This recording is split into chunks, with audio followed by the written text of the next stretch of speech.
Hi everyone, welcome to the YouTube channel of IPMAT by LPT. और आज हम करने वाले हैं जिपमैट 2021 का एलआरडीआई सेक्शन।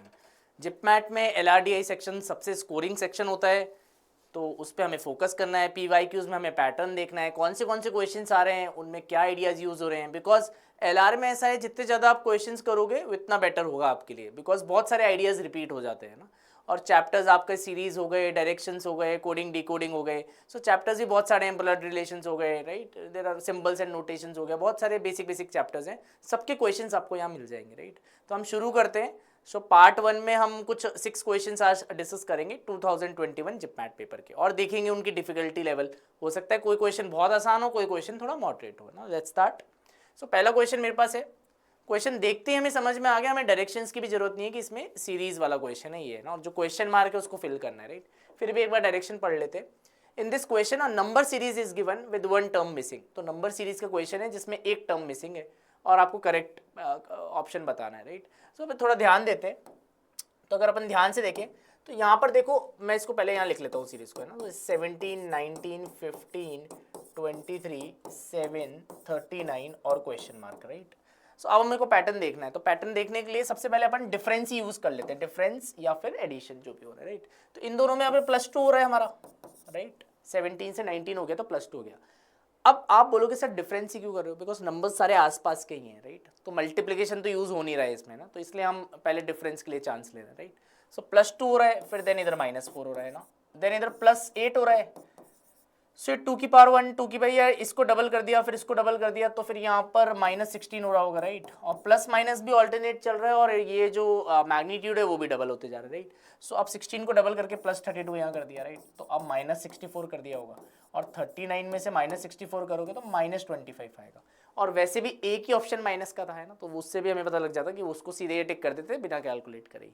तो पहला क्वेश्चन, ये जो क्वेश्चन है ये सीरीज वाले टॉपिक का है, और सीरीज में भी नंबर सीरीज का है ये, और ये काफ़ी आसान क्वेश्चन है ना। आई होप हमें ये समझ आ गया। सो let's move ahead. So second question देखते हैं। अब ये भी सीरीज का ही है, बट ये अल्फ़ाबेट सीरीज का है। तो अल्फ़ाबेट सीरीज को हम कोडिंग डिकोडिंग ही मान लेते हैं एक तरीके से ना, या तो आप कोडिंग डिकोडिंग मान लो या फिर अल्फ़ाबेट सीरीज मान लो, बात एक ही है। कोडिंग डिकोडिंग इसलिए मानते हैं बिकॉज हम इन लेटर्स की पोजीशन वैल्यू पे फोकस करते हैं। जैसे हम ए को 1 बोलते हैं, राइट, तो ए का कोड हो गया 1, बी का 2 हो गया, इस तरीके से। तो ये कोडिंग डिकोडिंग हो गया या लेटर अल्फ़ाबेट सीरीज, एक ही बात है, राइट। सो अब इसको करने के लिए क्वेश्चन को हम पैटर्न को कंटिन्यू करना है, तो हमें पोजीशन लेटर्स की पता करनी है, तो वो मैंने नीचे लगा रखी है, राइट। सो ये पोजीशन है लेटर्स की, राइट। सो हम इसको यूज करेंगे, राइट। अब सबसे पहले हम इसको लिख लेते हैं। हमारा क्वेश्चन क्या है, MOQ, देन SUWYAC और फिर क्वेश्चन मार्क है, राइट। तो आपको 3 ब्लैंक्स फिल करने पड़ेंगे ना।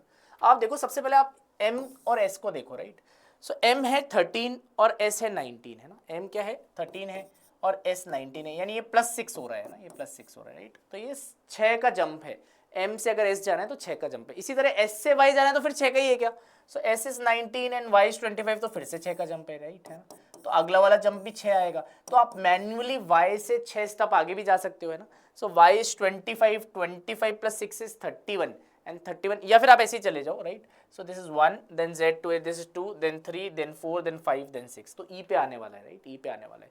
तो 5 का रिमाइंडर आएगा 31 से, 26 से अगर आप डिवाइड करोगे तो E आएगा, राइट। तो सबसे पहले यहाँ E आने वाला है। अब जैसे ही मैंने पता लगाया एक ही ऑप्शन में E पहले आ रहा है, तो वही आंसर हो जाएगा। बाकी करना ही क्यों है, राइट। यहाँ पर बाकी करने की जरूरत ही नहीं है, सीधे आंसर मिल गया। तो ऑप्टिमाइज करके जल्दी से जल्दी क्वेश्चंस को करना है, राइट। तो ये वाला क्वेश्चन हमारा लेटर सीरीज का हो गया, राइट। पहला नंबर सीरीज का था, ये लेटर सीरीज का हो गया, जिसमें नॉर्मल पोजीशन वैल्यूज ही हमें याद रखनी है, राइट। तो ऑब्वियसली ये जब भी आप पेपर देने जाओ तो ये आप थोड़ा सा नोट करके रखो, है ना। इस पर आपका कमांड अच्छा होना चाहिए बिकॉज कोडिंग डिकोडिंग और लेटर सीरीज के जो भी क्वेश्चन आएंगे वहां पर हमें ये हेल्प करेगा, राइट। आगे चलते हैं नेक्स्ट क्वेश्चन पे, राइट। तो नेक्स्ट क्वेश्चन ये है। अब इस क्वेश्चन में तो हमें कुछ नहीं करना, आपको बताएंगे कौन सा वाले को हम फिल करेंगे पैटर्न बन जाए, राइट। तो अगर अपन पहला वाला फिल करके देखें सबसे पहले इसमें, तो पहले मैं लेटर्स को लिख देता हूँ यहाँ पर। तो पहला लेटर ए है, देन सी आएगा, देन बी आएगा, यहाँ एक ब्लैंक है, यहाँ एक ब्लैंक है, देन यहाँ आगे एक ब्लैंक है, और फिर यहाँ सी भी है, राइट। तो अगर आप पहला वाला ऑप्शन फिल करो इसमें, जैसे यहाँ ए कर दो, यहाँ बी कर दो, यहाँ सी कर दो, सी कर दो, अब देखो कोई पैटर्न बन रहा है क्या। सो अगर आप देखिए AAC अगर 4 का लें, AACB BA तो कुछ पैटर्न नहीं बना, AAC BBA CCA ये भी कुछ नहीं दिख रहा है। सो इट्स नॉट वर्किंग, है ना। तो पहला वाला ऑप्शन तो नहीं है। सो इस तरीके से आपको ऑप्शन से ही ट्राई करना है, राइट। अब पहला ऑप्शन नहीं है तो सीधे लास्ट ऑप्शन पे चलते हैं एक बार, है ना। पहला नहीं है तो लास्ट वाले पे, एक बार लास्ट वाले को देख लेते हैं। सो लास्ट ऑप्शन है B C and B and A, right. अब कोई पैटर्न दिख रहा है कि तो आप ट्राई करो। तो ए बी सी बी ए, तो अभी भी दो से तो नहीं दिख रहा पैटर्न। ए बी सी ये पैटर्न है, देखो ए बी सी को रिवर्ट कर दिया सी बी ए, इसका रिवर्स कर दिया, देन बी सी ए को रिवर्स कर दिया A C B, right. This is a pattern. So D is the correct answer. D वाले से एक पैटर्न बन गया, जो भी 3 लेटर्स लिखे हैं उनको फिर रिवर्स ऑर्डर में लिख दिया है आगे, राइट। तो एक पैटर्न बन गया, तो D is the correct answer, है ना। तो ये वाला क्वेश्चन अगेन सीरीज का, ये लेटर सीरीज का फिल करना है, ऑप्शन से करना है। सो ये वाला क्वेश्चन अगेन लेटर सीरीज का ही है, और इस क्वेश्चन को हमें ऑप्शंस के थ्रू करना है, राइट। हमेशा ऑप्शंस के थ्रू जाना है, बिकॉज कोई भी पैटर्न बन सकता है, वो ऑप्शन से ही पता चलेगा कौन सा वाला है, राइट। आगे चलते हैं। तो हमारे 3 क्वेश्चन हो गए। So let's move ahead on to the next one. ये एनालॉजी वाला क्वेश्चन है ना, नंबर के एनालॉजी वाला क्वेश्चन है। सो सबसे पहले 210 लिखा है, देन 380 लिखा है।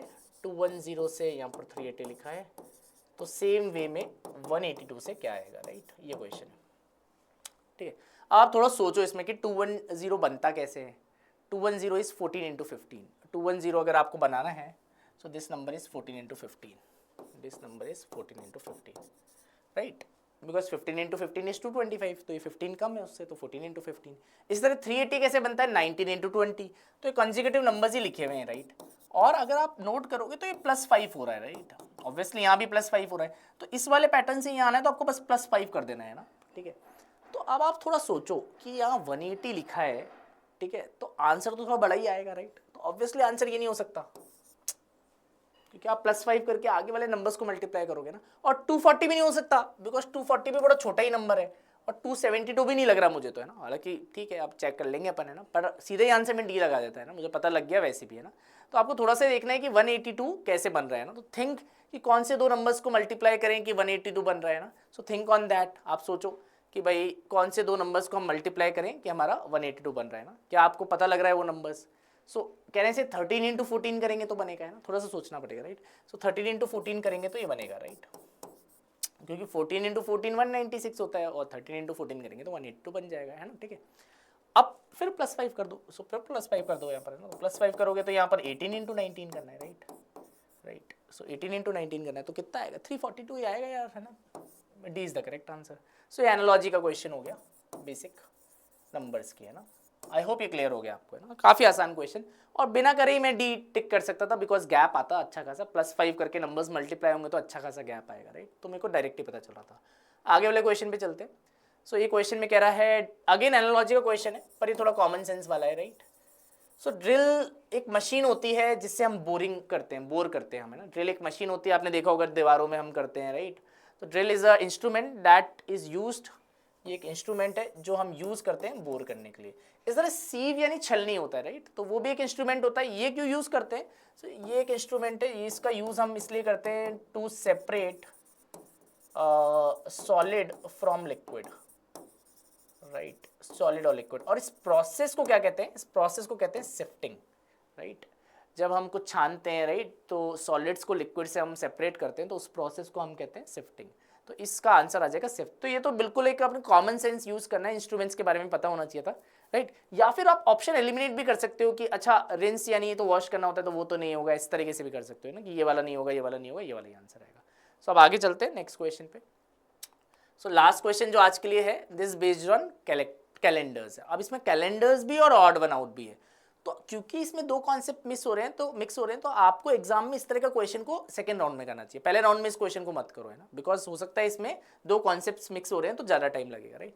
सो इस क्वेश्चन में ऑब्वियसली ऑड वन आउट का क्वेश्चन है, ठीक है, और कैलेंडर्स भी इसमें लगेगा, बिकॉज ये मंथ्स लिखे हुए यहाँ पर, है ना। तो बोल रहा है इसमें कोई एक अलग है ना, अलग कैसे है? तो अपन क्या करते हैं, हर महीने की 1 तारीख को देख लेते हैं ना, उनके बीच में अगर कुछ ऑड डेज होगा तो अलग होगा, और 3 एक जैसे होंगे, ऐसा कुछ हो रहा होगा, राइट। सो 1 Feb 2021, है ना, से अगर 1 मार्च 2020, अब ये मान लो इस दिन संडे था, मान लो, है ना, मुझे नहीं पता, लेट। तो अगर इस दिन संडे होगा तो 1 मार्च 2021 क्या होगा? कैन यू गेस 1 मार्च 2021 क्या होगा? सो 1 मार्च अगर आप निकालोगे तो 28 डेज आएंगे, बिकॉज ये नॉन लीप ईयर है ना। सो 28 डिवाइड बाई 7 यानी कोई ऑड डे नहीं आएगा, मतलब ये भी संडे आएगा, राइट। सो इनके बीच में 28 ऑड डेज आएंगे, है ना। तो बेसिकली ये भी आपका संडे आएगा, है ना, ठीक है। तो ऑब्वियसली ये दोनों तो एक जैसे हैं, मतलब ये दोनों तो एक जैसे हैं, तो ये तो आंसर नहीं है, राइट। ये आंसर नहीं आएगा, ये भी आंसर नहीं आएगा, तो इन दोनों में से कोई एक आंसर है ना। तो इसी तरह अब मैं आपके लिए क्वेश्चन ये छोड़ रहा हूँ कि आपको 1 नवंबर 2021 को भी क्या संडे ही आएगा क्या इस एनालॉजी से, और 1 दिसंबर 2021 को भी संडे आएगा, क्योंकि कैलकुलेट करना है ऑड डेज निकाल के, और एक दिन संडे नहीं आ रहा होगा, एक दिन आ रहा होगा, तो जिस दिन संडे नहीं आ रहा वो आंसर होगा। तो मुझे कॉमेंट में बताइए कि इसका आंसर क्या आएगा, है ना।